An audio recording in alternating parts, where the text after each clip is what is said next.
Hello and welcome to the Annie Altman Show, the podcast, Season 5.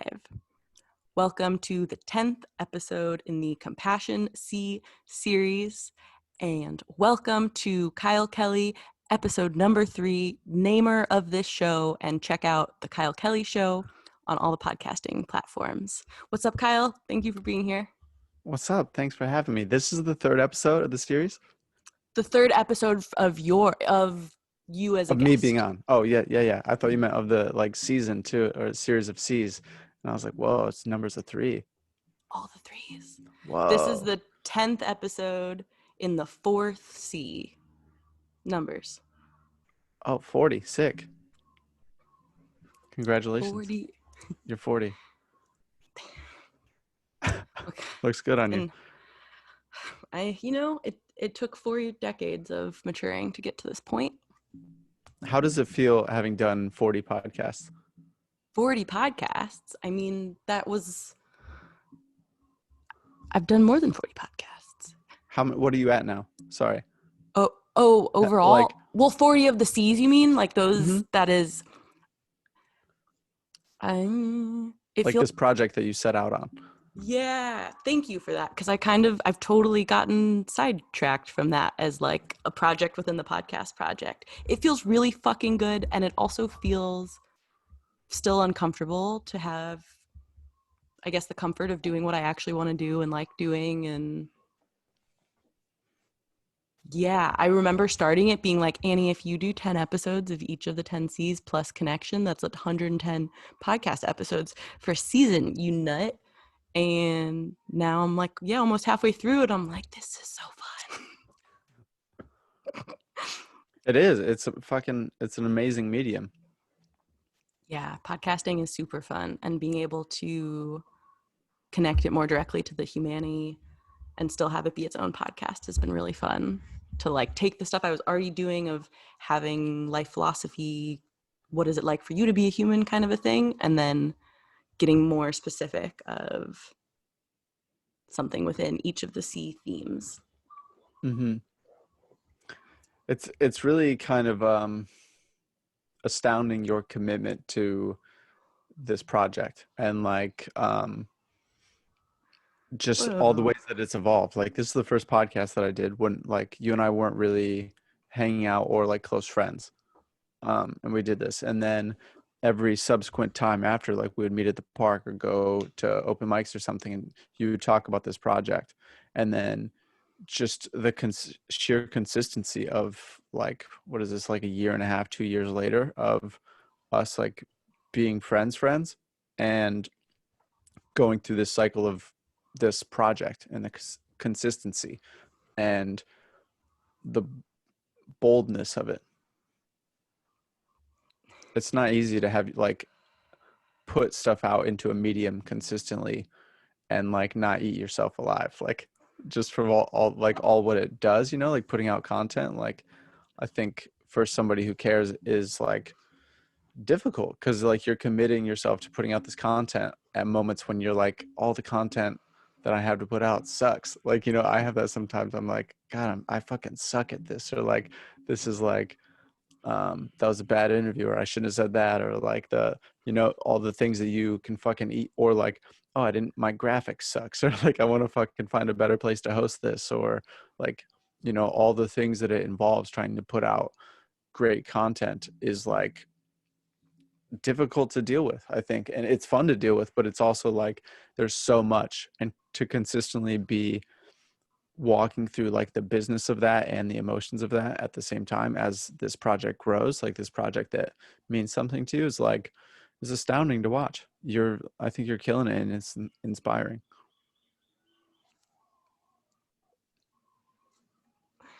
We can move on. You like sensed me being like, vulnerability, I have to run. Wow, that felt so good to hear, and uncomfortable, and very thank you. That really means a lot, to be seen and to get to do it with people, and to like, you have a podcast now, and getting to walk through all of that and not feel like, which is so meta and ironically so much of what the projects are for me, is letting myself be bold and intense, and literally that's textbook crazy in some ways, to like the whole backstory and length of working on the Humani and Humanual and whatever, all the things. Mm-hmm. And to be able to do that while also still being connected to people and still make things with people. And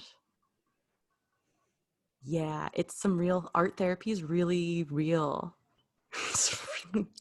Is really real, to put yourself out there. Like, as soon as you were Mm-hmm. talking about all those things that come up of like, this thing isn't, well, okay, aside, first I was like, no, I remembered when you sent your logo over and I was like, oh, you could do this thing or this thing, and I was like, you shit, why would you, like, and the like constant therapy lesson of, Mm-hmm. you know, which side of the brain or which shoulder, whatever, you're going to listen to about being on your own team or not. Mm-hmm. Yeah, it's I think it's, do you find that it's maybe harder, um or like I mean it feels definitely more vulnerable to be putting out an art form that is conversation versus like maybe like a performance if you're in a play, because like the words are written and it's been blocked and rehearsed, versus like a spontaneous conversation, even if it's a Q&A form podcast, like there's spontaneous stuff.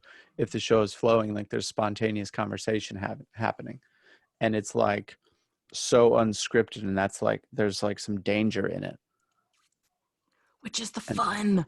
yeah. And the danger and the, yeah, that's such a good question. Well, okay, this is part of why I love live music and find live music to be literally magical.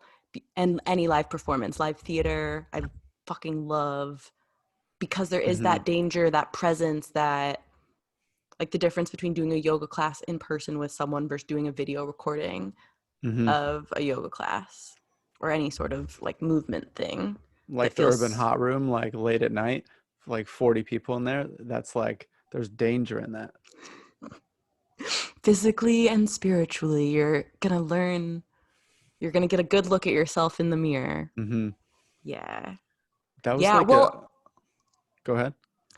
I was gonna say that when I first started, before the podcast had moved to the seas, and I'm curious for your podcasting, I went through like a pretty long phase of not listening to the episodes before I would post them, because if I listened to them I wouldn't post them, because I would start going into, and even Mm, with that I would still go into like, Annie, you should have asked this question or that question, you talk too much, you should have gone to this thing, like all of the shitting all over yourselves, mm-hmm. that I was like, all right, the only way I'm going to post these is if I don't listen to them first. Like, I was there for the conversation, put it up, Yeah. let it That, go. that's interesting that you do. I've only listened to one of my episodes, and it was like months after I recorded it. Like I think it was my second episode with my friend Landon, and we listened to it I think like in October when I drove him to the airport, just like to Whoa. like just to like have another conversation with each other, I guess. Other than that, no, I don't listen to that, because I think I know I would do that. I would freak the fuck out. Or I'd be like, God, Kyle, you're such a fucking idiot. Or like, it was stupid. You could ask them this question right there. Why didn't you do that? Like, you're not paying attention or something. Um, so I just stay away from that. I'm like, I was in the conversation. I did the best that I could. If they think I'm stupid, that episode will suck. That's fine. I'll make another one. Like, I got to keep Yeah. it that loose. Yep. Well, that definitely helps me too, of like knowing there's going to be another episode. Mm-hmm. Like, it's not the like end all be all thing. That's so fucking cute that the two of you listen to it together. Yeah, we have a very interesting Whoa. relationship. He and I. He's like, um, he's gonna be the godfather of my son. Um, yeah, I mean, he's my boy. I love him so much. And yeah, we just have a weird relationship, I guess, where we listen to ourselves talk. That's who I got into chess with. I play chess like 15 times a day. Like he and I are like, we have a tournament and stuff. Damn, like you play on your phone all day or every Not all. day? I mean, I'll do It's like not if I all have day. downtime, I'll play. Yeah, not like 20 hours a day, but Where's I'll Bobby do. Fischer? Where is he? I'm not that nuts, but Um, no, I play probably like 10 or 15 separate games on my phone a day. And then every week we have a tournament that's like 6 or 7 hours long. And we just play. Whoever has the most wins wins, or like you play everybody twice or something like that. And we play for hours and hours. So fun. I bet that's Yeah. a similar, like, it takes the pressure off in some ways when you know, like, that consistency that you know it's gonna be there. So like Hmm. if it's a sucky day, if it's a what, it doesn't matter because there's gonna be another one. It's actually, I fucking hate losing to every one of them. All my friends. It's so fucking annoying. I won this last week, but I lost twice to the same person. And it was so fucking aggravating. It's like, because my heart's pounding the whole time. I want, like, chess is such a work of art. Like, playing a chess game, two people that, like, actually know how to play chess and can interact with each other is another long form conversation. And there's like an art to how the, like where the pieces are and what happens, like whether there's like a good offense or good defense. Like it's so interesting. So when you're sitting there with like somebody that is already your friend and you're having a silent conversation with these little wooden pieces on a board and not saying a single word out loud, it's like this amazing like conversational dance. So cool. It's so real. And then it also is like another, it gives you another language with that person. Like the two of you can talk, you can listen to a recording of you two talking, you can talk through playing chess. Hmm. And Yeah. then typically like it happened this I beat Landon twice, and both were like down to the wire games. And he and I would have had to play a third game, but I was playing my friend Sean, and I checkmated him with 6 seconds left on my clock. I was like chasing him down, and if you tap it like within a second, you get 2 seconds. So it was hovering between 6 and 10, and I cornered him and checkmated him. And then that's how I won the whole tournament. So because I like got one more win than Landon. And then the next day, he's like, "Dude, those were great games last night." He's like, "Your offense was so tight, and just like the that pawn structure in the first game was like absurd." And it was just like like that's so cool to me because I'll do the same thing when he wins. I'm like, "Dude, that fucking checkmate or that like rook play was so amazing." And it's just this weird like total geek out, but it's fun. It's so fun to geek out. That fucking pawn play, bro. Well, it makes it, it kind of zooms out and it takes it away from, mm, to sound very trite in some ways, it's not about who wins or loses, it's about the game. Like it's Hmm. more relevant to play chess, to do the podcast, to whatever, than it is like who's going to sound more correct or who's going to win actually, or Hmm. like, wow, look at that cool move you did. Look at that cool move you did. Yeah, and it's very contradictory in like a competitive sense of most sports, I think, because what is or at least from what I've noticed of like being a fan of other sports versus playing chess, is that what I hate more than losing is if I win when somebody made like an easy mistake, because then it's like it's just like that wasn't, they're better or like they're better than that, or the game is better than that, and the game is like, oh, we were having such a good game and this mistake happened, it's amazing because I just won.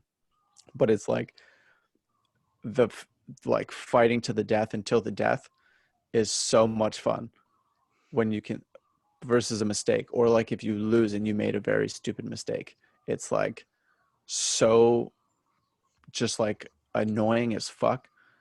Just it's devastating, I think, because it's like the game was going so well and now the game just broke. Like the high standard of the game was like so palpable, and then it broke, and it's like fuck. I hate that more than anything, more than winning or losing. The integrity of the game. Yeah, if like the that sounds, in retrospect, that sounds dumb as fuck to anybody who doesn't play No, chess, but like just the yeah, I love when it's whether I win or lose, like if I'm part of a great game, that's like the best feeling. But win or lose, being part of a game with like a bad mistake that shouldn't have been there, that like swayed it so much and it wasn't like in the hands of actual skill, is like devastating, I think. whoa, what a metaphor. because I Yeah. feel that it doesn't feel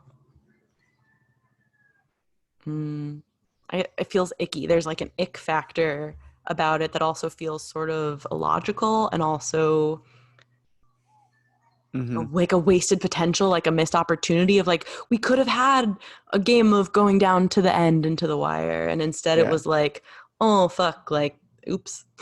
Yeah, exactly. It's like, fuck. Like, I just like I do that in my head because I've like lost the queen on some stupid moves lately, and I'm just like in my head, I'm like, God damn it! Like, that's so fucking stupid. Why would you do that move? I'm like, it's just like I get like very aggressive with myself in that regard.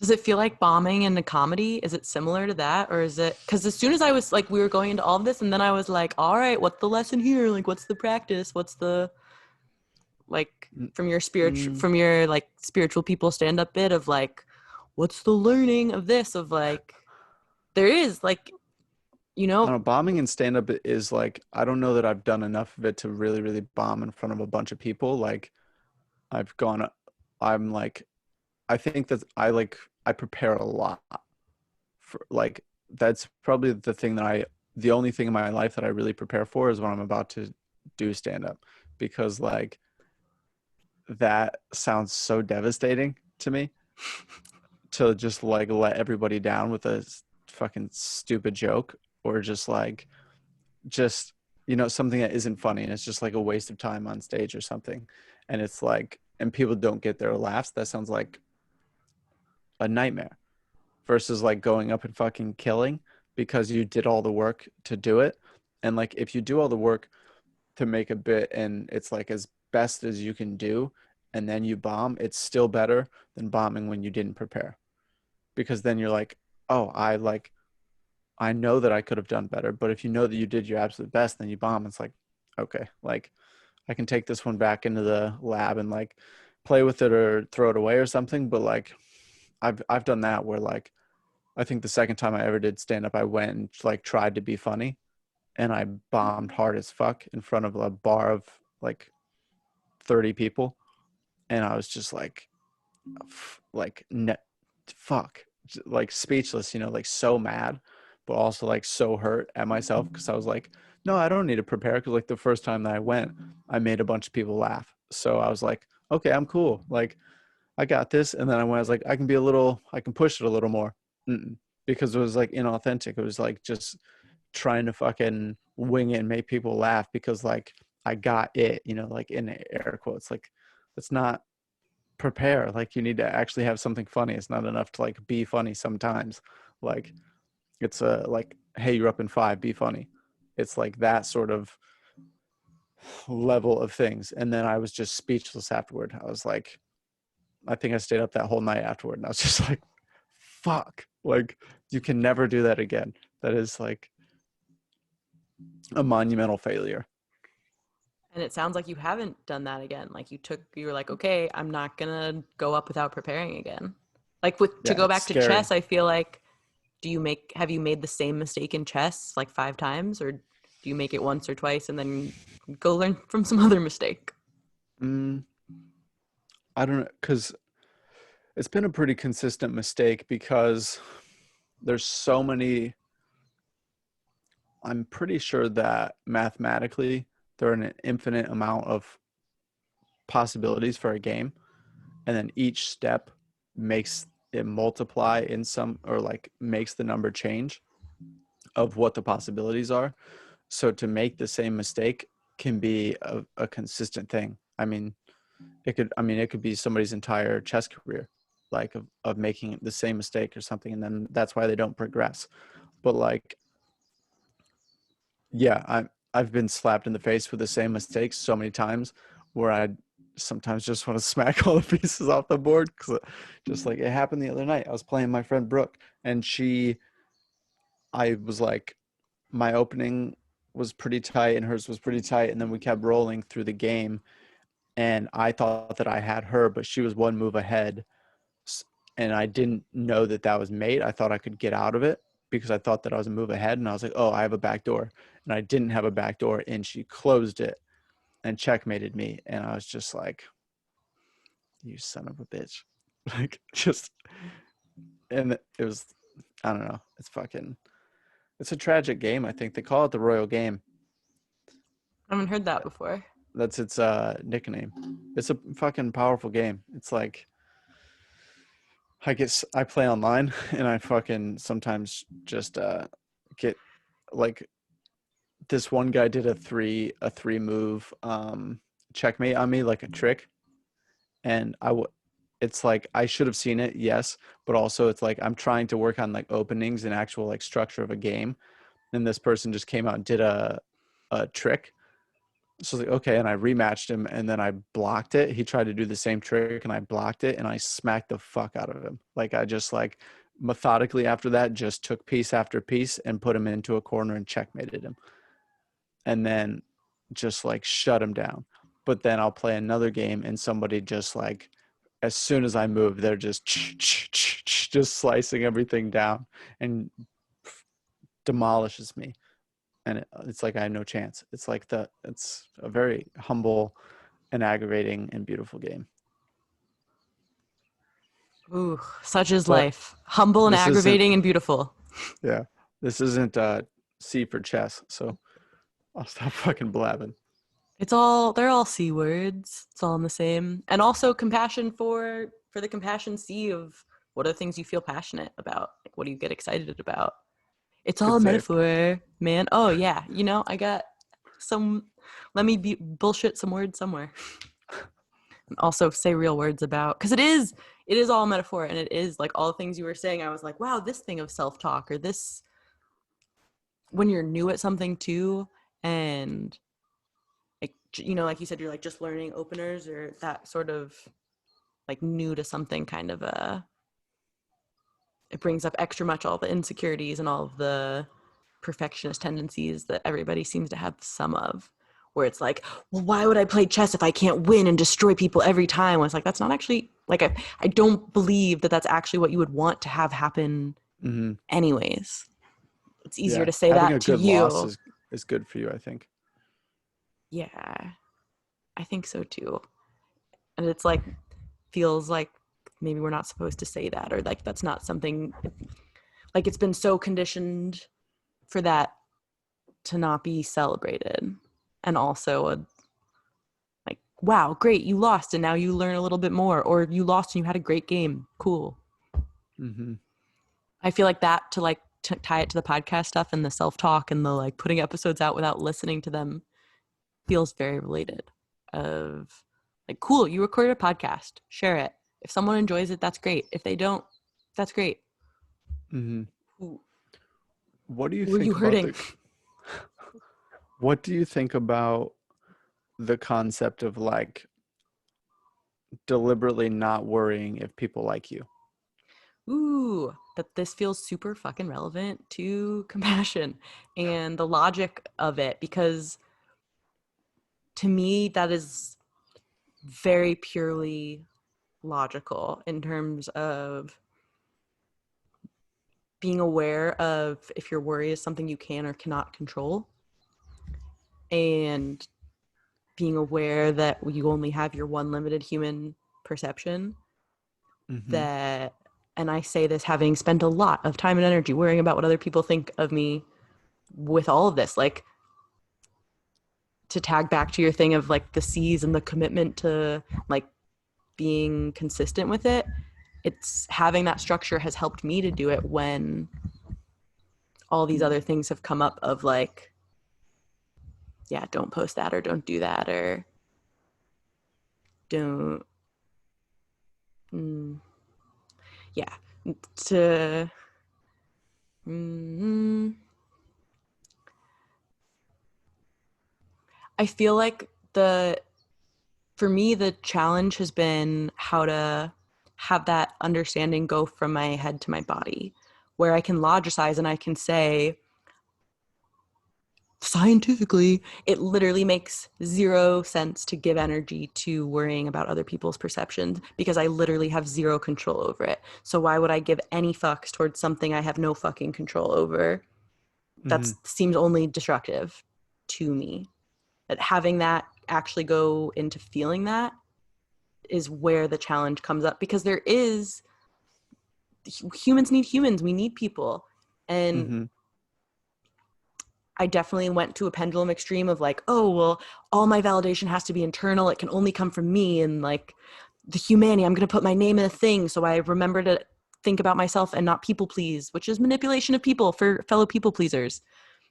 And then to go to the other kind of like to go back towards the middle of I can only validate myself. And also, I do need people. Like, everybody needs people. So, of course, I'm going to care. Like, that is another, to me, very logical, evolutionarily.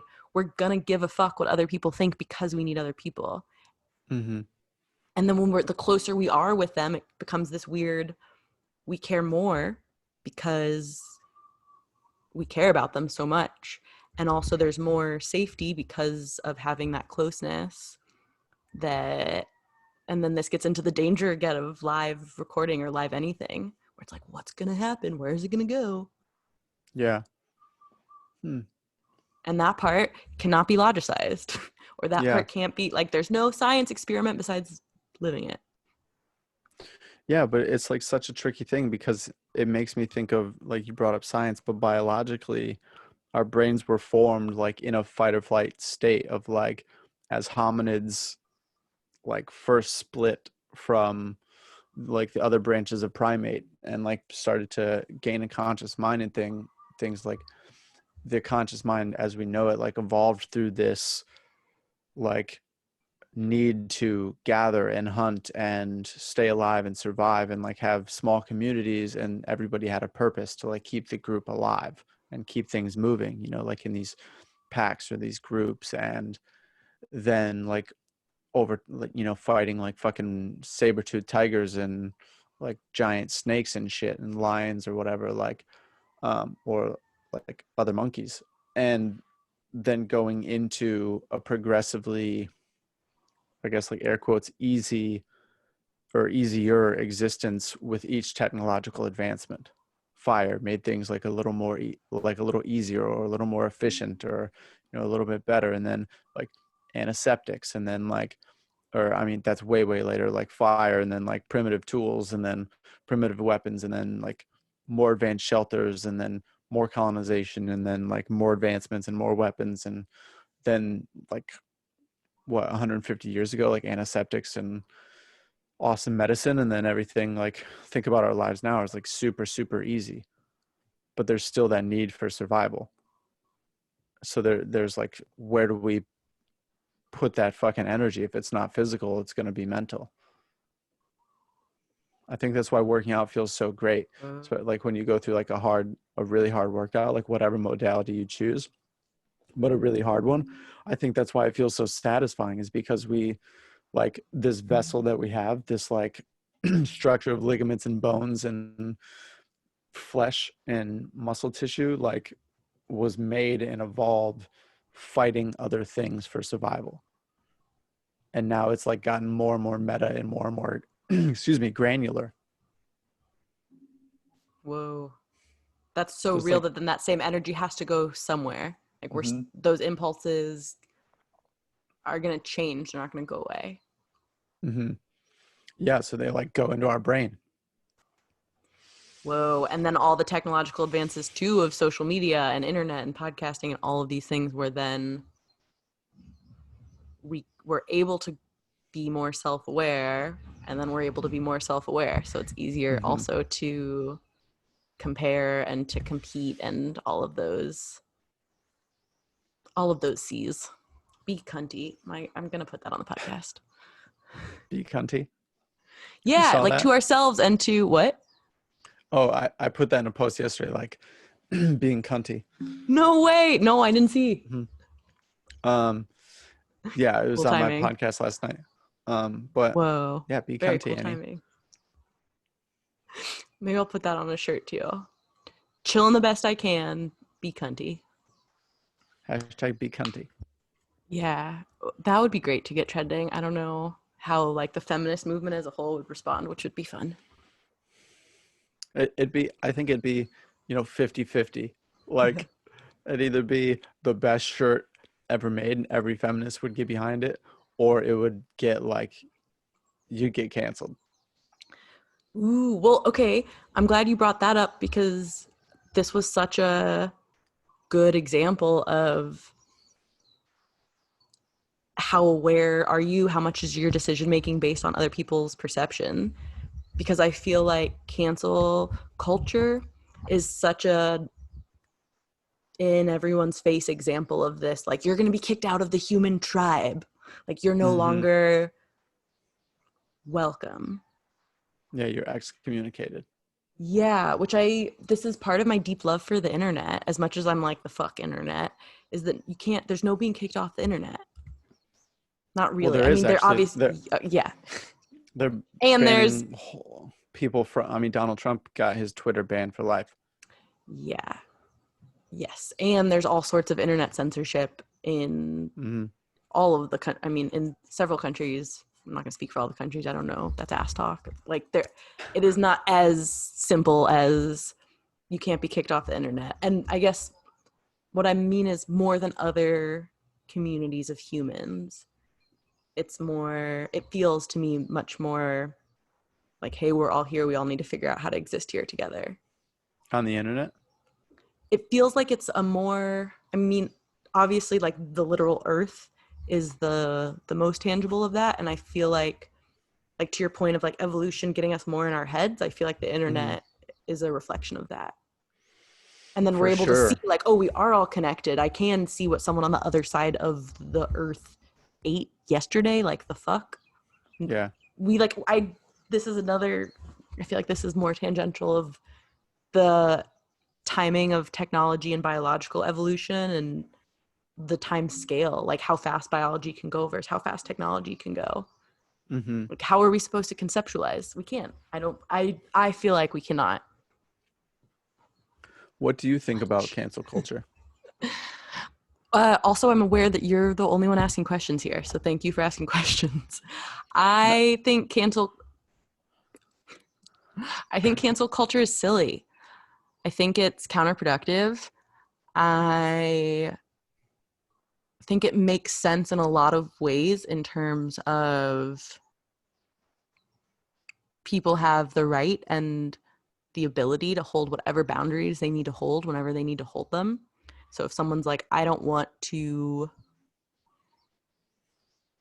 no engagement with this person, this, like, I don't want to see their art, I don't want to hear, like, whatever it is in terms mm-hmm. of that, I respect on an individual level and feel like on a whole collective level that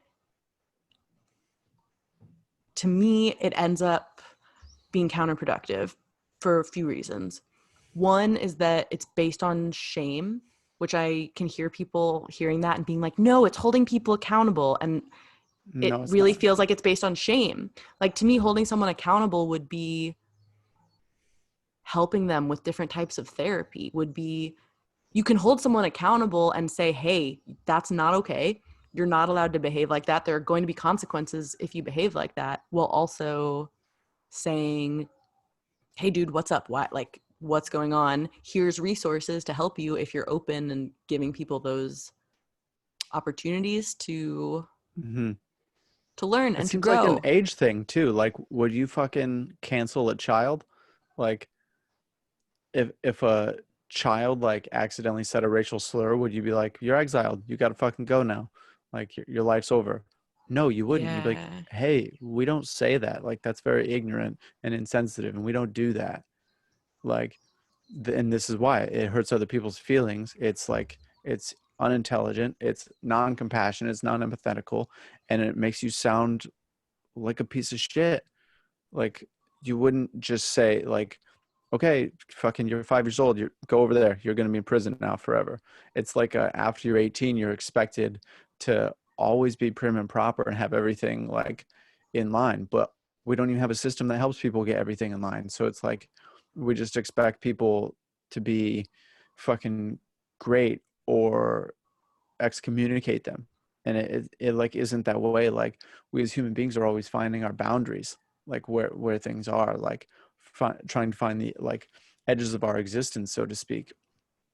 And it doesn't make sense to like have somebody especially on social media, where it's like somebody can just decide that somebody else's life is over without due process. This is why we have like this is why the Greeks made a democratic system with checks and balances and a due process system, because it's not guilty until proven innocent. Like accusations are not fact, and it just doesn't make sense. Like how many times have you heard something about somebody and be like, oh fuck that person, and then like 3 years later you end up like drunk with that person, and you like figure out the like whole story of that, and you're like, oh fuck man, I'm so sorry, like that that was so crazy, like I thought this other thing, and they're like, no, it's actually this thing. It's like we don't know the facts just because some allegation is thrown out. Like it just doesn't make any sense. It doesn't. Yeah, it feels totally illogical. And I'm glad you brought up that parallel to how we would treat children, because we are all children in slightly bigger bodies, that we wouldn't just say. And it's kind of like spiritual people judging people for judging and being like, no, Mm-hmm. I'm non-judgmental, but I'm going to judge those people who judge. That it feels like a similar vibe to me of like, those people lack compassion, so we're going to be not compassionate to them. And the Mm-hmm. other piece too of this is that, like, to your point of like we're expected to be prim and proper, my the other thing I see cancel culture doing that feels really harmful is that it seems like on the whole it has stifled conversation more than it has given more room to it. And I feel like some of that kind of was like the pendulum swing, where like the Me Too movement is a big example of feeling like at first it did open up a lot more conversation, and a lot of things that had been stifled and repressed and needed to come out were shared. And and I feel like I have no idea how we balance and how humans as a whole can have both exist, where Mm. people are encouraged to speak their truth and to share, and people have that safety to feel okay messing up and okay saying something wrong. Because I find so often that like that people don't have a lot of conversations that they want to have, or people, to go to your first question of self-censorship, that I know from in my own experience, I put up a lot of filters of how I'm sharing something, in a similar way of like, oh, is this person going to like me? Is this going to be okay? Are they going to like this? Of, am I going to say something wrong? Is this going to be offensive to someone accidentally? And then I'm going to hurt their feelings and they're never going to want to talk to me again. And I messed up like that whole spiral that can come up, where I really would rather have someone be honest and say something wrong, quote unquote, and go through that process of talking it through, rather than, because like you can feel it. I feel to a sense when someone's not saying something, or when they're kind of holding something back, or like when you can tell when someone's being really filtered, or sort of filtered at least. That, yeah, on the whole I see doing the opposite of what it seems like the intention of cancel culture is, which is to have things be safer. Yeah, but is it safer, like, if these things still exist, but you're just like blocking your vision from them? Like, if you're in the jungle with a tiger and you just choose not to look at the tiger, is the tiger no longer there? Definitely still there, and definitely, and then this is where it gets tricky of, if someone has an experience, how can there be a place where someone can share that experience, so acknowledge that the tiger is there, without, well, I mean, in that particular example of life or death thing, like, there isn't a choice. And I know people who would say there isn't a choice, and like bring up the kind of biggest names of people who had well over 10 allegations of sexual assault against them, for example, that the what am I even trying to say here? Like, I feel like some of it becomes like what the debate is or what the question is or what the intention is, that I don't feel like there's people who are saying, oh, that person's a like they're really good deep down, or like bypassing all of those allegations, or bypassing, hey, there's a tiger right there. And there,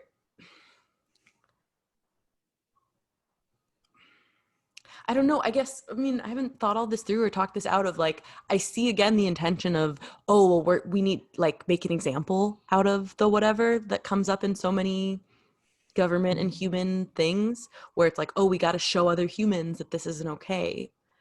And I wonder if there's other ways to do that. Like how else you can still hold someone accountable and still have consequences for, like, again, like you bring up a child. Like if a child curses or hits someone, you don't look the other way. You're like, hey, not cool. Here's why. Yeah. Yeah. It's it's kind of like this pendulum where there's three spots on the pendulum. There's like far right, far left, center, like essentially. And it seems like every time that it's way out to one side, it's like that side is like, okay, it's now our turn to stab. And then on the other side, when it gets back over there, it's like, oh, it's our turn to stab. Totally. And then when it's in the center, it's like, we don't need to stab. Like we're just in stillness.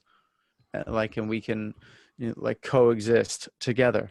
And like, okay, sometimes we're a little more over on this side for this issue, or sometimes we're a little more over here on this issue, or maybe like last week you were a little right on this, and then this week you're a little left on this other thing. Like it's like a subject to subject thing. It's not like your political view isn't a lifestyle or like an ideology that is unwavering, or like every issue isn't the same. It doesn't have the same like consequences. It doesn't have the same implications. It doesn't have the same like emotional identity. Like the financial system is not the same thing as like the abortion debate, or like the prison industrial complex is similar but not the same thing as the war industrial complex, or like privatization, or like immigration. They're not all the same issue. They're like different things. And if you're just like, nope, I'm over here on everything, so like whatever we decide is what it is. It's just because that's the way it is. I wear a red shirt or I wear a blue shirt. It's like, that's not it seems illogical to me, versus like, oh well, okay, here actually this makes more sense for like us as a race, me as a person, and then over here that this makes more sense. And it just like this blanketing of everything, where like you need to be over here with us on every issue, and it's not true. It is not true. It's such a, the pendulum is such a, and the bell curve graph I have in the humanity and in my head of a visual representation of the middle way and of zooming out to see the whole thing. I,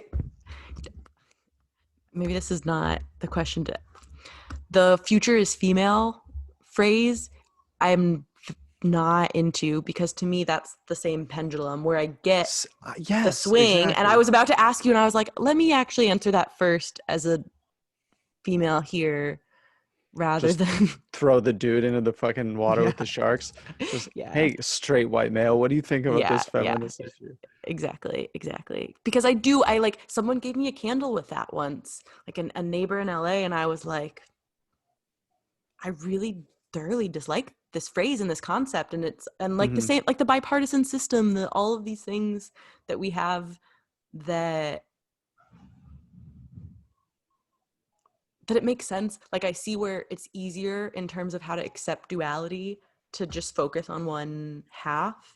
And Mm-hmm. especially too, like politically, all those different things you're talking about, it get like, even just hearing about them, it gets so messy and so overwhelming, and no one person really can conceptualize and hold all of that at once anyways, as far as I'm concerned, because there's so much and it's so ever expansive that like, no shit, it's also kind of a logical response, or it makes sense to me to go into extremist black and white thinking, because then it's making, you're like, okay, well, I don't have to make as many decisions. Mm-hmm. And then in my experience of doing that, then I pigeonhole myself in one thing, or I get so caught in one side and I'm Yeah. missing out the stillness of, what if things are okay? What if you're Mm-hmm. good? That shirt has like, that saying has like an innate tribalism about it, or like this innate disenfranchisement, which is like one of the biggest problems that we have, is disenfranchising other parts of the population. Like, because that's a very, can we both agree that that's a very popular saying, the future is female? Yeah, I can agree. I feel like at least in the last year, I haven't heard it quite as much. I definitely would still But call people it like, it's popular, popular slogan, and very I like much. understand the sentiment, but what if I made a shirt that said dudes are the future, or Then like, people would be like, reverse sexism isn't real. Fuck you, bro. exact, and it's just like, I think the only thing that you can put there is like, humans.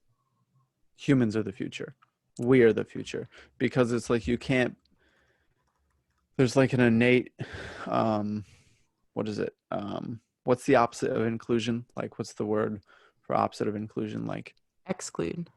yeah, Jesus Christ, Kyle, it's You're been a good. long day, pull it together. You're good. um Exclusion, there's like an innate like excluding air to that, of like, the future is female, dudes of the future, like, to where it's like, the more that we try to build things up on making other people feel bad, the more it'll topple over. Very logical again. Because like, look at whether wherever you're at on Trump, like, either people, like, people would talk so much shit about him that people would just be on his side because they're so tired of hearing people talk shit about him. Because it's like, it's not like he's like, I'm by no means on his side, and I was like not a fan of him as a leader or a president. However, he's not 100% bad. There were also good things, but to throw all of that out, like, because of this like hatred and vitriol, and then just like shit on this person and cancel them and cut everything out, like, it's, in a sense, what is scary about it to me is if they try and write that history book narrative and teach our kids that, and then erase the history, or to whitewash history, in a sense, like, and not like, not absorb the lessons that were brought on by that. Because like, pain teaches us so much, and just like mistakes teach us so much, and challenges teach us so much, and that was there for a reason. If we like forget the things that we've learned in the past 4 years, like, it's going to happen again in 8. Yes. And yeah, fuck yeah to literally all of that. And it feels such a adding fuel to the fire situation, and also to again like reflect how we're all children. When a kid starts acting out and you give them a ton of attention, they act out more. So it's how to Mm-hmm. have that middle part where you acknowledge the behavior without giving it so much attention that you then have more of it. Because I so see that happening. And like on so many different, on that level of Trump, and on all of the different like smaller groups and interpersonal, and in my own person, examples of it feeling like, I wonder, like, is it, I feel like again, it comes to safety in some sense, that it feels safer to do that. And then like it feels safer in the short term, because it's like, oh, I can just like, I don't have, this is just done, or this is whatever Mm-hmm. this thing is.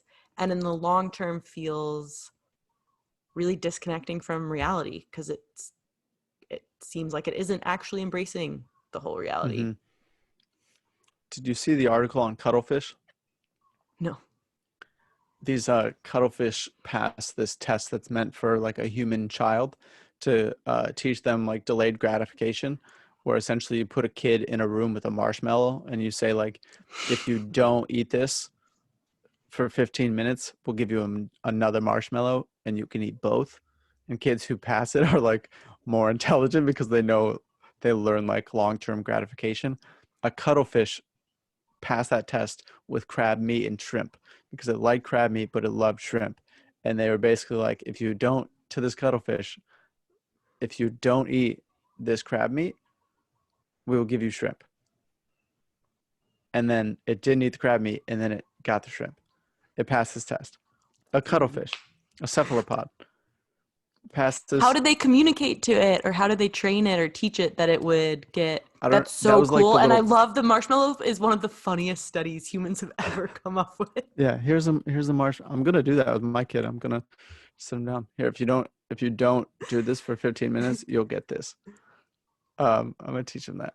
Um, this fucking marshmallow. I admittedly did not read the whole article because I was like, oh, that's fucking sick, and I kept moving. But I would imagine that the way that they did it, or the way that I would do it, is like give this thing crab meat in the morning, and maybe it eats it, and then at night you don't give it shrimp, and then one day you give it crab meat and it doesn't eat it, and then you give it shrimp, like, or you like Yeah, pull it away or something. I don't, because it's not like you could say, hey, cephalopod, yeah.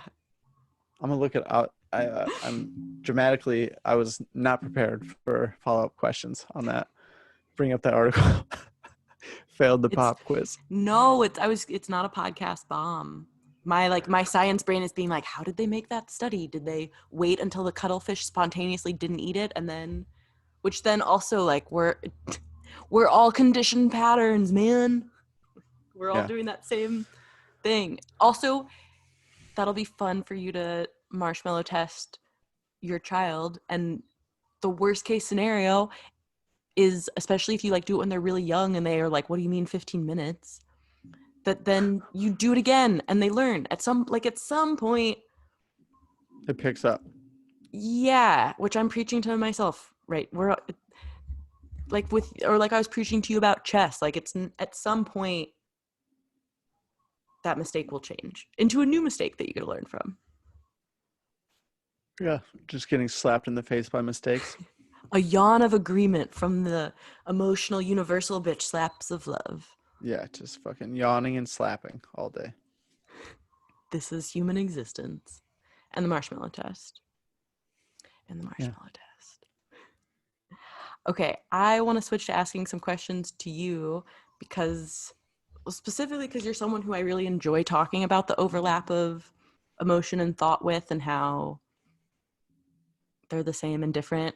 Because to tag back again to cancel culture, I feel like a lot of that comes from a very emotional, like the future is female comes from a very emotional response, which again, I'm like hearing women be like, you're shit. Okay. That it comes from this place of understandably being really hurt from a lot of historical things. And then having this big emotional response to it that feels like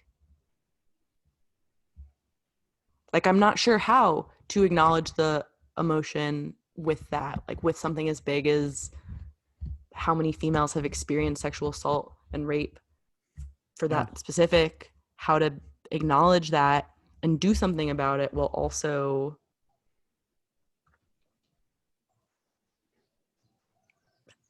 acknowledging the experience of it and also acknowledging tangible 3D reality that we live in of okay, the goal, the intention here is to minimize that as much as we possibly can. So how are we going to go about doing that? So I guess all whatever that stuff, like, do you see thoughts and feelings on this pendulum of like thoughts on one side and feelings on the other side? Personally, Yeah. no, I think they're very intertwined for me. Like, but it's maybe that's why like I have such a difficult time sharing is because like thoughts and emotions and stuff are so intertwined that they're just like always flowing. So it's like, I don't know. Yeah. So they're just kind of like they are the pendulum versus on one side or the other. They're the Like whole they're thing the all like mixed together. well, they're the thing actually swinging, Yep. and not Cool. one side or the other. What would the sides be then on that graph or on that thing? Up and down, like like happy or sad, I guess, or like I guess those are emotions, but like positive and negative to be like more scientific. Positive thoughts, positive feelings, negative thoughts, negative feelings. Ooh, I like that visual as well.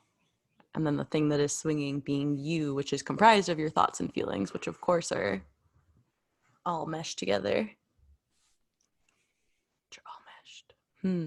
Do you feel like like you doing the podcast has helped with that sharing? Um, Like, because you said that, and like you recorded one of the most emotional podcast episodes I've ever listened to with your dad. That I was like, hmm, that feels very comfortable. Horns of agreement of sharing on some level. kind of, yeah. I mean, I think it's like a great. I apologize for the car horn going off in the back. It's I live giving in an Hollywood. exclamation point. Yeah, I'll try to speak on beat. Um, but it's, I mean, there's It's reciprocity involved. Like wherein like people share stuff about themselves, I share stuff about myself, but I would hope not that it doesn't make me a better sharer because I don't want the show to be about me. Um, I'm specifically having people on because I'm interested about them. So I want to hear about them. I don't want to blabber on about myself. Um, and just like things will come up, but I was thinking about this earlier. I really don't like the question, how are you? I think I've told you that before. It's just like, it seems like a pointless question to me. I don't like it. like all the time, or on the whole, you don't like it. On the whole, all the time, I don't like it. I don't mind Whoa. asking it to people who I know like to be, you know, it's now the third time that this alarm is going off. I think somebody's Three. just threes. Um, I don't mind asking other people it. Like if I know other people like enjoy talking about their feelings or want to work through things, like that's cool. But and I enjoy being that sounding like listening board for people. I don't really like when somebody asks me how I'm doing and I have to respond because it's like, what? Why? Just like when somebody, how are you? Why? That's what I'm like. I don't know, dude. Like, why does it matter? Like, it just it doesn't resonate with me as something that like ought to be shared. Whoa. I have so many questions for that.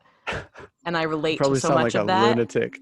No, you don't sound like a lunatic at all. You sound like a people pleaser in some sense, and like other labels of things too. And I do, I relate so much to that it's much easier to ask someone else that question. And when someone asks me that question, I can get defensive and upset or just like shut down and feel like, well, really on some levels, like you're going to use this against me. Like I've had vulnerability be weaponized against me in the past, so you're going to do it Mm, too. So why am I going to give you this information that you could use? But then again, that's literally fucking illogical about if you feel good doing that for other people, then logically there's going to be someone who would feel good doing that for you. Even if you have this story in your head of like, no, they don't actually care, or they're not going to understand, or like whatever, all the different stories you could have hmm that other like stories I've had about why I don't want to answer that question to people, that logically it's like, wait, but you ask people, okay, like, do you feel like someone's a burden when you ask them that question and they Well, give you a real response? I don't even think about it in that sense of like being a burden to other people. Like it doesn't. I'm not like not sharing of myself to like please other people or to uh I don't know, like to avoid that really, other than like I don't think that it matters that much. Like I don't really like it. Like I don't like the way that it feels when people ask me that question. I don't mind talking about myself if we're in a conversation, we're like having a back and forth and it just kind of comes up. But it's like, okay, and now tell me how you're doing. And it's like, I don't need to have an answer for you. Like, it doesn't, and it's also just like kind of not the point. Like it just, I don't know, versus like asking other people, I've, I think like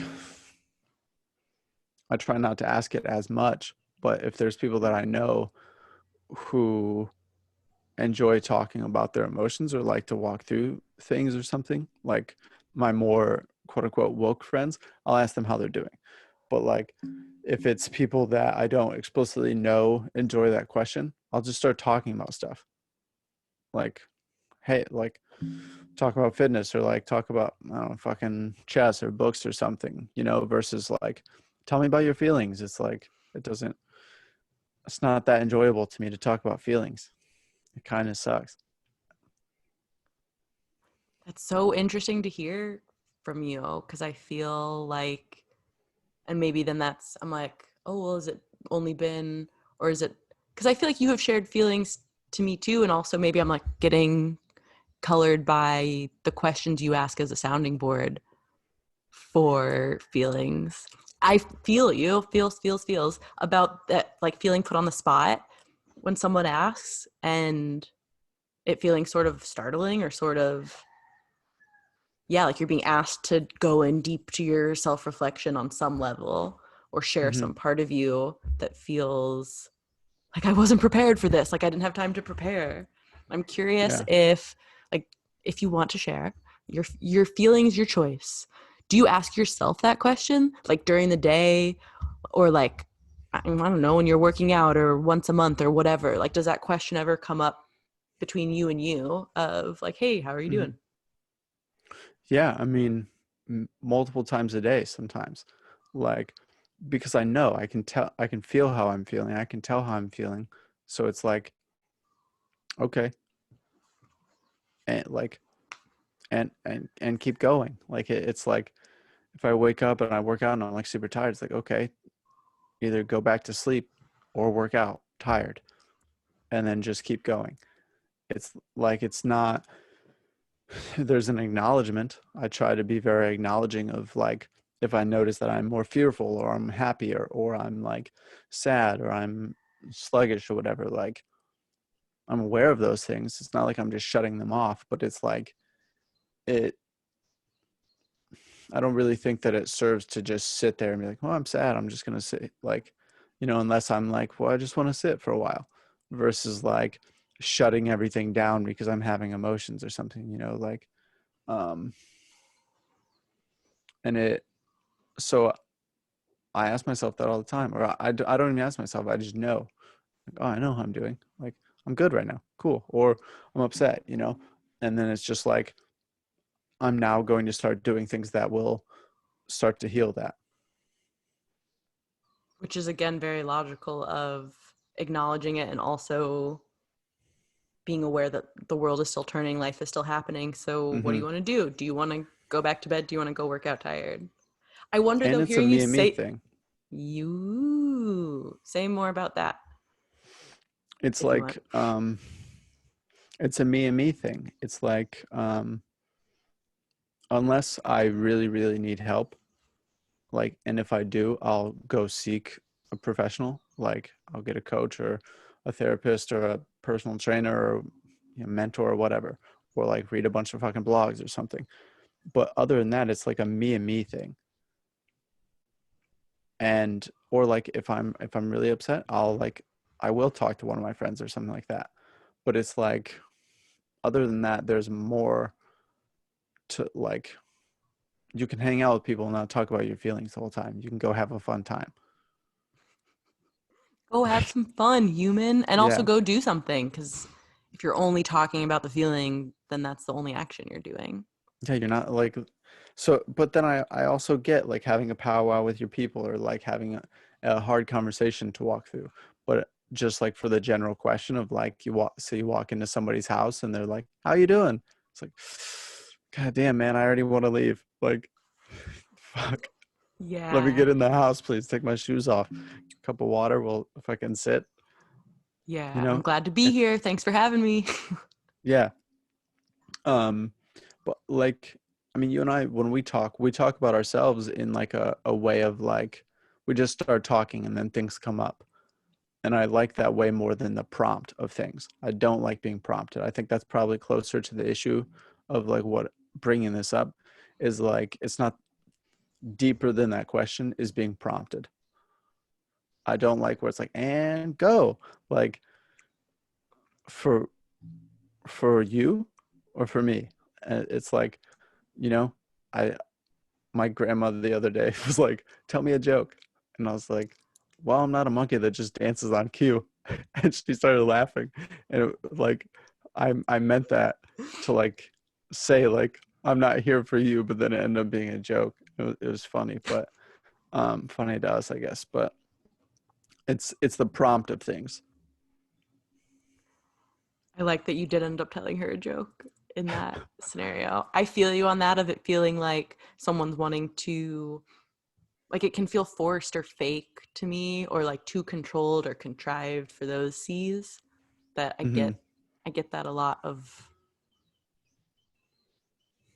how to have it actually feel genuine. And I'm wondering too, hearing all that stuff you were saying, I kind of feel like maybe for you and how you process, if you're someone who has that instant awareness of, oh, I'm sad, oh, I'm tired, oh, I'm happy, I'm angry, that maybe for you it's almost like for the chess metaphor of like you being a very advanced emotional awareness player, that like you're not giving time really for the, or like you don't need to give the time to process, to be like, wait, well, which emotion is this really, or like what do I tease apart here? So maybe it's almost kind of feels boring or feels like unnecessary, or like too many extra steps and like illogical and inefficient, because you're like, I know how I'm feeling. Like I had this check-in with me already, like me and me had a powwow, here's what I'm doing about it. So then it's like having to, like, does it feel ever like you're then having to like fill someone else in on that thing, or like go back to something that you feel like you're like, i thought I thought time had progressed? Yeah, like yeah, it does feel like that all the time. Cancer stereotypes. Also, when you said like the me and me and like crab shell stereotypes. And Hmm. also for that though, that is part of, again, why I enjoy getting to talk about feels and thoughts and that overlap with you, is that I trust your own accountability, and that you do have that me and me conversation, that I don't have to Try feel like, to. oh, this person is gonna make my feelings their feelings, or they're gonna want to make, they're gonna feel like wanting me to make their feelings my feelings. Hmm. Yeah. Feelings. You had a question you were going to ask before I said the me and me thing. Mm, about, hmm, it's gonna come back around. What a good lesson Next in question. compassion about, yeah, about being compassionate about it, rather than the podcast wasn't planned perfectly. It wasn't, it was, okay, maybe this will be a good kind of circle of it, because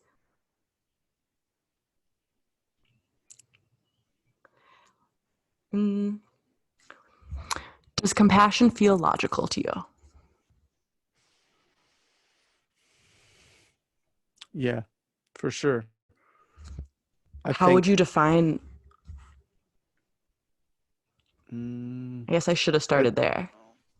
it's difficult because like although I knew it to be logical, it's something that I didn't want to do for a really long time. Um, in my youth, as it were. Um, so I'm like learning how to be compassionate, and I think that that's a also a big part of like asking other people how they're doing versus talking about myself, because like I spend all my time with myself. So like when I'm with you, I don't also want to like I don't want to stay in that. I would like to know about you. Like I don't want to spend more time up like like, invested in myself when I'm around other people. When I'm by myself or like not actively engaging with another person, I'm with myself and I'm like in my world. But when I interact with another person, like it's not just about me. So I try to like go to the other person. And that seems logical compassion to me. It's like, Mm. why would I sit here and just fucking blabber on about myself when I could, like, a good conversation is like, you ask a question, I ask a question. And we're like, it's a back and forth. It's not a one-way street. But if like I spend all my time with myself and then hang out with you and we only talk about me, it's a one-way street. It's not, that's not a friendship. If that's happening all the time, definitely not. And if that Mm-hmm. happens some of the time, like you mentioned before recording of that, when I was talking about my insecurity of that, and you being like, that's how, like, sometimes the conversation is more one person or is more the other person. And what is the reciprocity overall? Mm-hmm. Because, like, for someone to ask you to harp on this, for someone to ask you how you are, separate from all the things that question brings up, that doesn't necessarily have to be like, then the whole conversation is about you, or it doesn't have to be like making the whole conversation about how are you.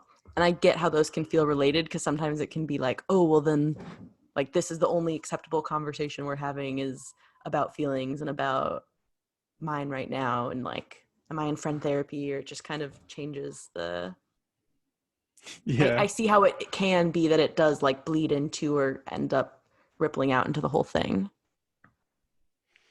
Every time that you and I get into one of these conversations, I think about Bill Burr and just like him going on a rant about shit. He's like, I think he might be my favorite comedian because like him or maybe Theo Vaughn, because like, I mean, for so many different reasons, but I think about Bill Burr. I think it might have been him that had this joke. And if not, I apologize to whoever had this joke, but it was like people who like, when somebody asks how you're doing, like they don't actually want to know the answer. You got two answers. Fine, good. Oh, it's Tom Segura. My apologies. It's Tom Segura. It was like, fine, good. How you doing? Good. How you doing? Good. Like if you This is step my dislike outside, of the question. If you yeah, step but outside, if you step outside, it's like I didn't. I forget what his joke is. People can go look it up because I'm not gonna like perform his joke. But basically, it's like, what the fuck are you doing? Like, but this was like a pleasantry. I don't want to actually say, like, I don't actually want to sit here and listen to all your stuff. It's like, say fine or good. It's just like, I butchered it because I got nervous. I don't want to like take somebody else's joke, but um, I didn't think you were just butchering it. And to me, that's, I'm glad, like, that is my discomfort with that question a lot of the time. is that people There's don't other actually want reasons to hear the too. answer. Yeah. And so then it's kind of like people saying I'm sorry all the time, taking away the meaning of it. If people are like, like like for little things all the time say it, then it feels It's like less the boy who meaningful. It cried feels, wolf. yeah, it kind of feels like that. Plus the pleasantry of it being like, if what you actually mean is like, hey, good to see you, or like good morning, or like say that then. Mm-hmm. But I think some of that to me, that's in like my mind can go hyper logical on the pendulum. And so some of that to me is like system shutdown of being like, wait a minute, people say words that they don't actually mean.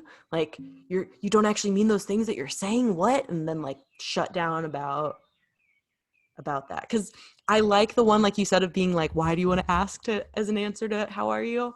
And also like Why? I want to use that one sometime and see how it goes. Because the one I've used the most is being like, I'm glad to be here. I'm happy to see you. Like saying something that is true and also is like, I guess more of my own preference of a greeting rather than that Yeah. question. And also when I have the like 3, 5 people who I do really feel good and safe to have those kinds of conversations with, and someone's like, how are you? Or like, how are you really? Like, what's going on? How's your day? I do really like that. My verbal processing and my like getting to check in about it with someone and have Mm-hmm. it be a Yeah, kind of like a have it be a check-in on both sides. I like a lot of that. And I Yeah. don't, on the whole, as a greeting, it feels like it feels very disconnected to me from, like, it feels very illogical because we're literally not using the words for their meaning. And then how, like, of course that's going to feel then when you're in a scenario where those words feel like that same, it's going to reinforce something I feel like that most of us would say logically we don't actually want, which is to be more disconnected from our feelings because we're saying that as a just like a general like greeting Mm-hmm. that like I love too. This one is a fun way to throw people off with that one too, of like, to be honest, like I actually find it very enjoyable and interesting and feels very freeing and good if I do feel like I want to share with the person, to answer that question honestly. Like if someone's like, hey, how are you, and I'm feeling scattered or not feeling great, to be like, feeling kind of scattered today. And see, because some people, like, it's interesting because some people, that programming is so, that conditioning is so, that literally I could be like, my, like, say some horrible tragic thing, and I swear some people would be like, oh cool, like good, nice, like really just not Jesus. process it.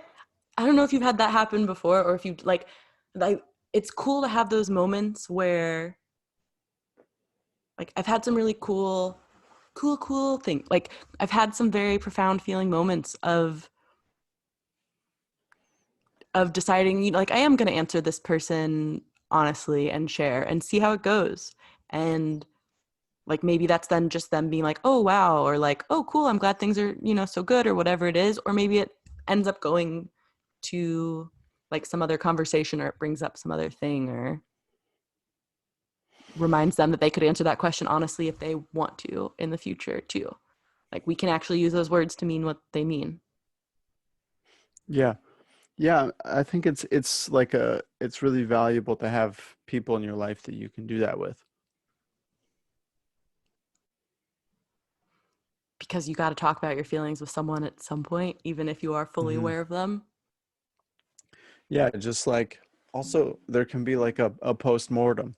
Like you ever in a sense of like, oh, well, like I feel like I'm learning this lesson in my life right now, and that like I've been actually like kind of this way lately. Like, you know, like if you were to talk about it in such a way of like, because I think there's also a difference of like one could be whining about their problems, and that's super annoying, or one can be aware of their problems and trying to work through it.